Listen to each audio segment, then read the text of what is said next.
Hey there guys, I'm SonicGhost and welcome back to some more Let's Play Star Fox Adventures. Last time, we returned the first of our spellstones to Volcano Force Point Temple, and on our way out of the Force Point Temple to head back to Thorntail Hollow, we were met with a Krazoa Spirit who told us that we need to meet a challenge of some sort in order to save someone. And the voice sounded very familiar, so we will be learning who it is later. In fact, we'll be learning that probably a few videos from now. We won't be learning it right away. So that's what we're doing here today. We're going to be going through Moon Mountain Pass here to see what we need to do in order to meet this challenge that the Krazoa Spirit is asking us to fulfill. Come on, attack it. There we go. What we're doing right now is we're just going around collecting as many moon seeds as we can get, because we want to collect as many of these things that we can carry for the moment, just to make our lives a little bit easier. There we go. Whack them in the back again. I didn't get to check what these guys were called at the end of the last episode, or even now. So I think the next guy, I'll hold off on attacking for a moment, swap over to my information part of the PDA here, and we'll be able to find out what the thing's called in just a little bit. In fact, I actually think there's one right up here though, but I just wanted to plant that for the moment. I'm not going to go up there just this second, because I want to head over here, plant this one, or use my staff instead of Tricky. Out of impulse, I thought I had Tricky's flame command on my Y button, but no, I had the groundquake on there. I should have thought ahead before I whacked that seed for no reason, and apparently also knocked down a bomb spore plant. Okay. I didn't even know I could do that from this ground level, but okay. I did anyways. But there we go. We planted all the moon seeds that we have in our inventory for now. You don't need to do this in the slightest, but I just felt like I should do this for now, just because I wanted to explore what's up here and see what's the purpose of doing that, because they put those things there for a reason. It's not just to look pretty. But if you head over into this tunnel here, we'll get ourselves a bathroom data. It's also a nice little shortcut on the way out, so I could have waited till later to do this, but I just wanted to show that this is here now, which pretty much just shows you what you get if you go out of your way to use a moon seed there. Nothing really that special. It's just good on the way out, but worth noting for now, I would say. If we head up here, we have another plant to give us some energy, and we have a plant for bomb spores. But let's see what this thing is called. Called a chom. That sounds Japanese to me. Now the problem with this guy's location is that he is right next to a bomb spore plant that can do damage. So if that bomb spore plant attacks this guy, then, well, it won't hurt him. It'll just stun him. In order to hit those guys, you need to hit the weak points on their back. So if they get hit from something in the front, it just makes them shrug it off. There's no real point to it. But we planted this moon seed here. We didn't really need it, but that's how you get up here. So if you didn't plant the other seed where I did, then that just pretty much tells you where you need that. I'm pretty much just gonna be fighting all these guys I see necessary. So if they're just in my way like this, I'll go ahead and fight the guy so I can get a moon seed. Just because you don't really have too many moon seeds to use at first. You build up moon seeds over time, so because of that, I just want to collect as many of these things as I can. Just make things a lot easier later. There we go, trying to feed Tricky and the game said no. Really weird when it does that. It's kind of selective at times. But oh hey, we have another one. Well, you're in my way. There we go. As you see, this groundquake is actually taking up a good amount of my staff energy. That's why I recommend you get at least one of the staff energy upgrades. In fact, just get them all, because they really make your life easier for this reason. What the? Look out!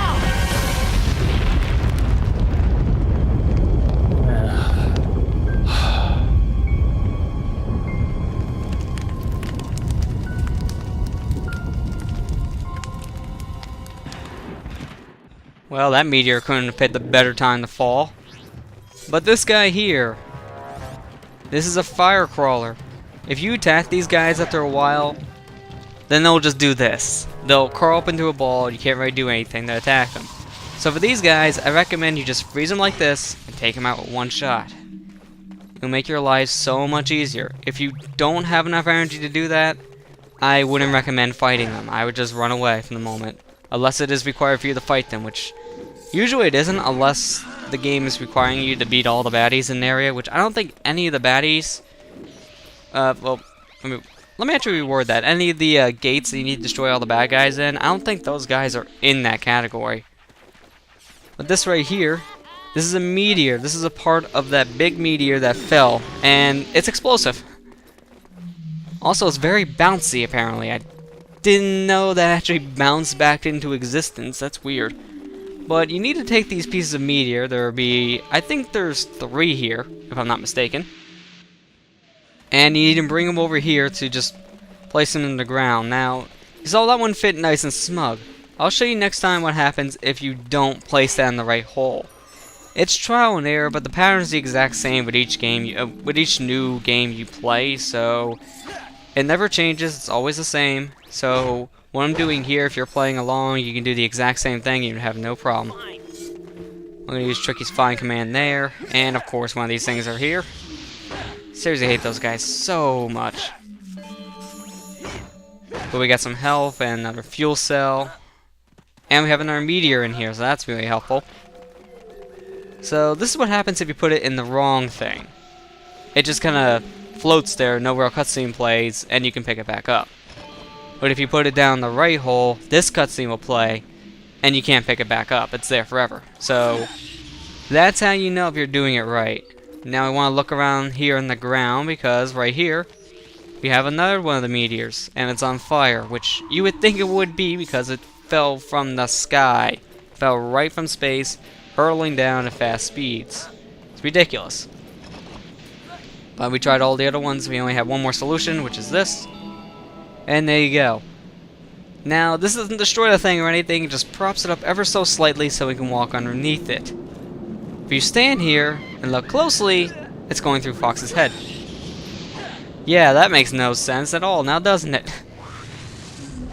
The way that's handled just makes it look really weird. It really does, because it's not really that much higher off the ground to just have Fox go through normally.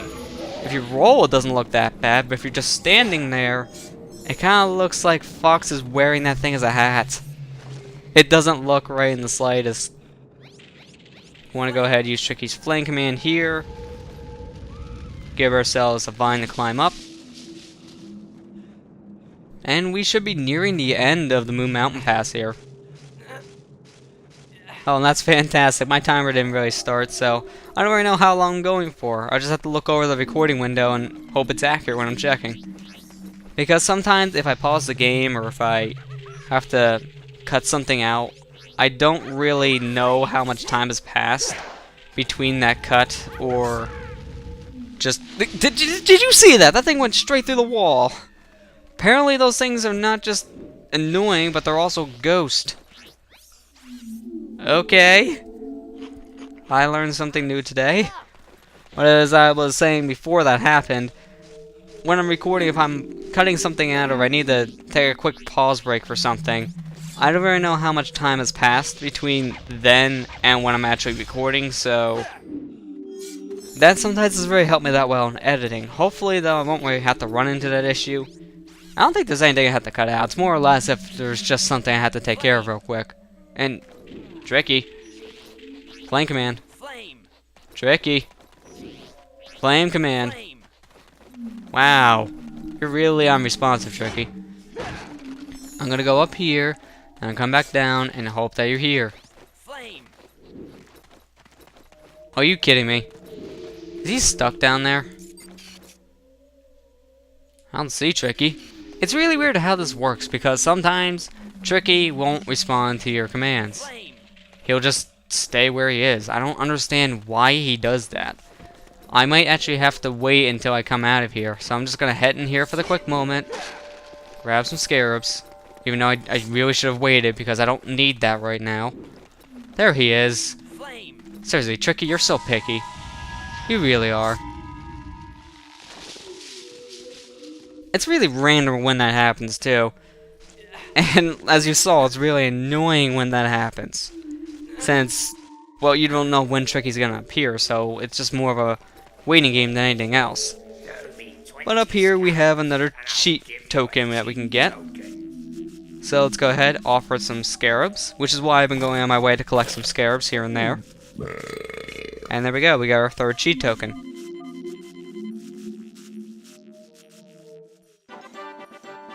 So almost halfway there in collecting these things. That's pretty special.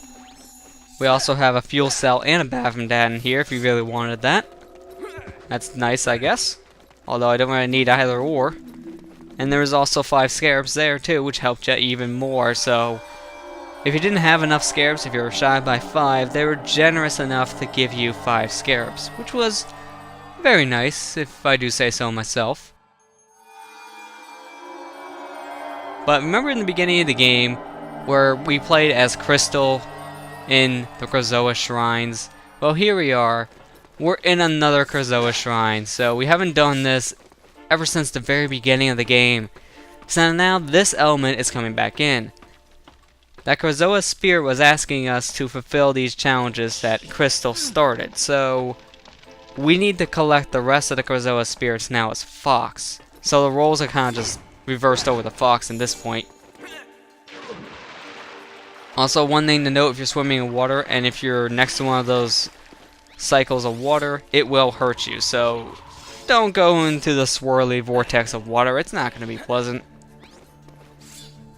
And with the fire blaster, we can take out these jellyfish-like enemies with ease. That's good to know. I do believe if we point up here, yep, there it is. Shoot that. Or shoot it twice for good measure, like I did. And that will raise the water level. You don't have to jump down there. I just like doing that because it makes things a little bit easier. And this section here is pretty annoying because of the fire. You can't really see where you're going when the fire is active. So running through it like that, I don't really recommend doing. It just kind of screwed up on my timing. I should have waited and then I should have been able to go no problem through this. But this is a very narrow pathway. Unless you're hugging a wall like this, you could potentially fall. I've done that before. I made it to the very end here, then I just jumped off because of the control. But as you see, the gate's locked, so you need to actually turn around before going any further and shoot that switch above. And there you go. My first time getting to that point, I thought I screwed up somewhere, forgot to hit something, but nope. Just turn around and right above use the switch. But here's our second test of the Krazoa, the test of combat. So this test is basically us just beating up a bunch of Sharpclaw. Nothing really that special. But this will allow me to just demonstrate the use of not only the Freeze Blaster here, but the use of Groundquake in battle. Groundquake will knock over your enemies just like so, but it won't really do too much damage, as you can see. It just knocks them over. So it's pretty useful, but at the same time, it's not really something I would recommend. It does hurt these Sharpclaw after a while. As you can see, this one had 1 unit of health less than the others. So it could be potentially useful, but for the most part it's not. And that was weird. I guess that was a glitch in hit detection. Yeah, it is, because that fire shouldn't be hurting me. So if you can lead these guys over to the fire, that'll also make your life easier, since, well, fire kills. Real easily, anyways. And I'm out. Well, I should have had more staff energy. But they give you more than enough time for this. They really do. Giving you almost, what was that, like 3 minutes worth? I didn't even look at the time. I never pay attention to that timer down there. You just don't need as much time as they're giving you. They're really generous. Especially if you know not only how to freeze these guys and now take them out easily, but also if you know how that sweet kick can take these guys out really, really easily. So that second test, extremely easy. Really, really easy.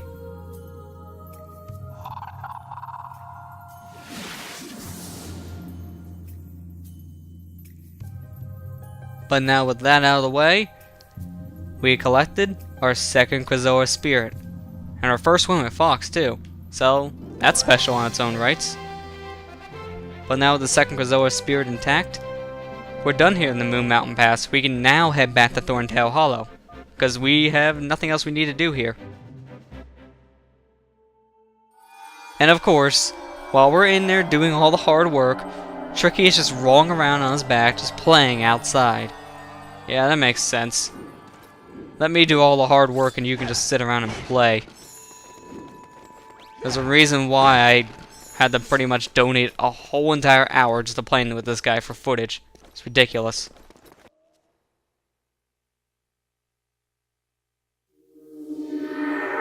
You have proven yourself to be pure of heart.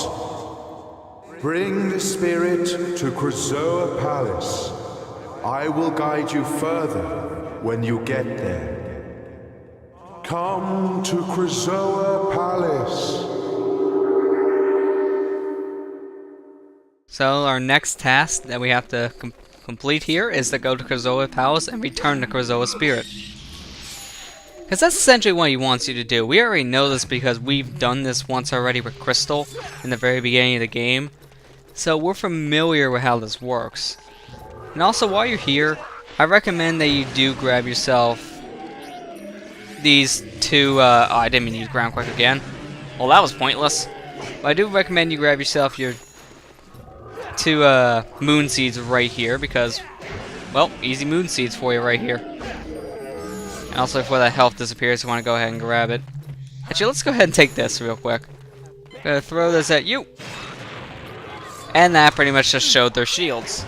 Because we saw before of how when we hit these guys, it doesn't do any damage unless we hit them from the back. But the reason why is because not only is their armor in the front pretty hard and thick from the looks of things, but they also have this invisible shield that pops up once you hit them. So it's not invisible anymore. It's kind of weird how that works. But you want to take out this guy here, or you know, you can fall down the pit like I did. Because that'll make it even easier. But what I wanted to do first is land on that platform, then take this guy out from a distance. You really want to do this because this thing is on a timer. So you don't really have that much time to begin with. But not just that, if anything touches it, it'll explode, which would make sense. You know, explosives. I do that. And that enemy swoops down from above and tries to attack you. So it's going to go straight from this fuel barrel here. It'll just go straight for it, and it'll blow it up instantaneously, which is extremely annoying.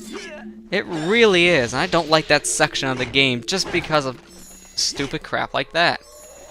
When I first played, I swear I was there for quite a long time, probably like 5 to 10 minutes alone because of that one enemy. It just always attacked me, and because of that, it just blew up the fuel barrel in my hand and I couldn't do anything about it. It's ridiculous. As you see, when you fall down a pit, you lose whatever buttons on your, whatever actions on your Y button, which doesn't really make too much sense to me. I'm not exactly sure why they do that. It's kind of annoying because, well, if you had something on there, you're about ready to use it, don't pay attention, you obviously don't have that action on Y anymore, so it's a minor annoyance. Not exactly sure why they do that, but they do. But we have the threat of all those barrels following us back down there. That's why the music changed. And in all honesty, you don't really have to worry about any barrels hitting you on the way down unless you stopped and intentionally waited to get hit. It is that hard to take damage from that section going back. It's really only a threat going up, and it's not that much of a threat going up to begin with, so yeah. Having them come and attack us on the way back really isn't that much of a worry. Really isn't. Want to just jump over here, be careful not to fall. Would have been really stupid if I fell there. And there should be, yep, another fuel cell right here on the side. There's one fuel cell on the opposite side, so that makes sense. And that's weird. The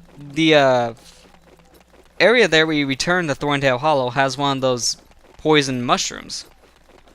I'm not exactly sure why they put that there, but it's in a pretty bad place, because it's really easy to take a hit from that thing. It really is.